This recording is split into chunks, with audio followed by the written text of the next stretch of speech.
রোস্টে দেওয়ার জন্য একটা স্পেশাল বেরেস্তার মিক্সচার আমি রেডি করে নেই। এখানে দেখতে পাচ্ছেন একটা জিপলক ব্যাগ থেকে আমি বেরেস্তাটা বের করছি। এটা আসলে ফ্রোজেন করা ছিল, ডিপ ফ্রিজে রেখে দিয়েছিলাম, আর যখনই প্রয়োজন হয় আমি এভাবে বের করে নিয়ে ব্যবহার করতে পারি। এখন পরিমাণ মতো বেরেস্তা নিলাম, তার মধ্যে দিয়ে দিচ্ছি গুঁড়া দুধ আর সামান্য চিনি। গুঁড়া দুধ আর চিনির পরিমাণটা আসলে ডিপেন্ড করবে রোস্টের গ্রেভির পরিমাণের উপরে। এখন বেরেস্তার সাউন্ডটা শোনেন।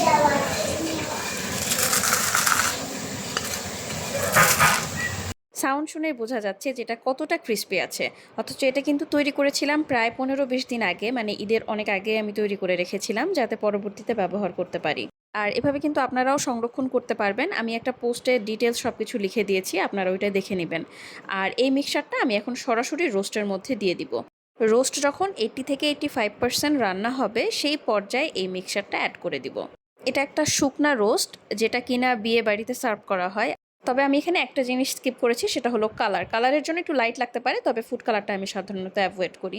এখানে 4টা রোস্ট দেখে আপনারা কেউ আবার হাসাহাসি করবেন না, কারণ আমার ফ্যামিলি মেম্বার মাত্র 2 জন, তাই আমি 4টা করেই রোস্ট রান্না করি। এটাই ছিল আজকের ভিডিও। সবাই ভালো থাকবেন, সুস্থ থাকবেন। আল্লাহ হাফেজ।